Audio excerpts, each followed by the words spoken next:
Otto Warmbier suffered under the hands of DPRK officials, and he died tragically just because he had stolen a banner in North Korea. Who in the hell could be so insane to steal such a big banner and then walk around in the hotel to his room? Considering the weight and size of the banner, it doesn't make any sense for anyone to take it and show off to his friends or as a memorial item. Otto Warmbier was not that stupid to do that during his North Korea trip. It's just he was unlucky that North Korea wanted to vent her anger on the US by punishing an American for committing a severe crime against the Supreme Leader Kim Jong Un, who's also some kind of likable idol of many Singaporeans now. At the most, what Otto could do was just wrapping his dirty shoes in an old newspaper with Kim Jong Un's face, which was put by a cleaning staff at Yanggakdo Hotel. With our friends and family members tagging along, Otto joined a tour group arranged by a China-based agency called Young Pioneer Tours. Thus, it's very easy for North Korea authorities to target and detain Otto,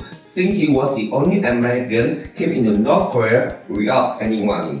Therefore, the immigration officers stopped him at Pyongyang International Airport when he was about to depart on January 2, 2016. Otto was confused when he was sent in the room with the police officers interrogating him of a crime. Then later, they told him to lie to his tour guides that he was not feeling well and he needed a medical care in Pyongyang. Otto was shocked and puzzled when the police told him that he had committed some crimes like shoe wrapping in a newspaper and stealing a propaganda banner, of which the item was not even in his bag. And for 2 months, the DPRK officials has been pressurizing and brutalizing him using methods that could not show physical injuries such as waterboarding, to make a false confession that he stole a banner, or else they would kill him that he would not be able to see his family again. So the young fearful man of 21 years old, victimized by some of the very DPRK officials in an unfamiliar country, Otto was given no choice but had to collaborate with them by confessing a crime under duress and admit the person stealing a banner in the video footage was him. It wasn't him in the footage, but just a setup with a black unknown figure taking down the banner. It's not him. What is waterboarding?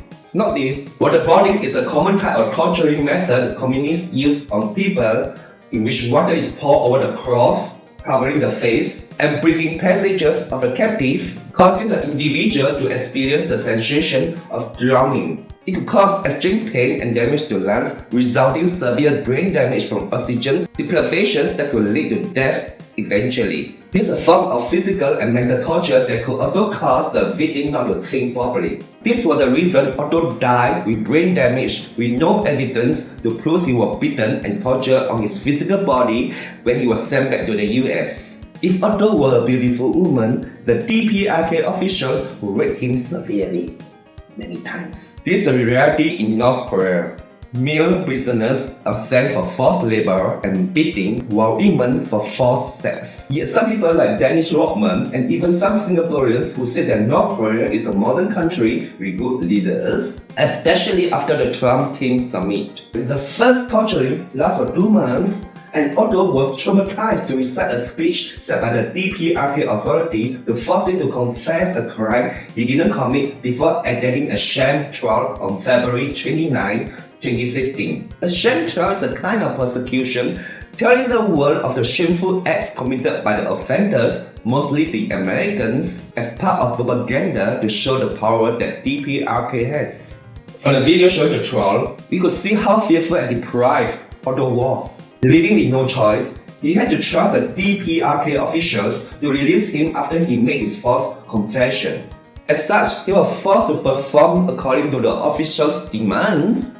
That's to feel guilty, regretful, and remorseful. During the confession, he was pleading tearfully for his release so he could join his family in Ohio, US. Unfortunately, never did he expect that he was blamed by the officials that they sentenced him 15 years of imprisonment in North Korea. With his head shaved and without any means to communicate his family and friends, Otto's hopes to returning to the US perished together with his life. For every day, he was tortured mentally and academically while engaging himself in forced labor until his body and mind started to deteriorate. Kim Jong Un and his party certainly didn't want to be responsible for foreigners to die in their own country, so they sent him to the US in June 2017. Upon his arrival in the US, Otto was suffering and groaning in pain. He wasn't able to hear, see, move, and sense where he was. Even his parents were beside him. He was like in a coma, but his body was jerking violently in pain for a few days before he died.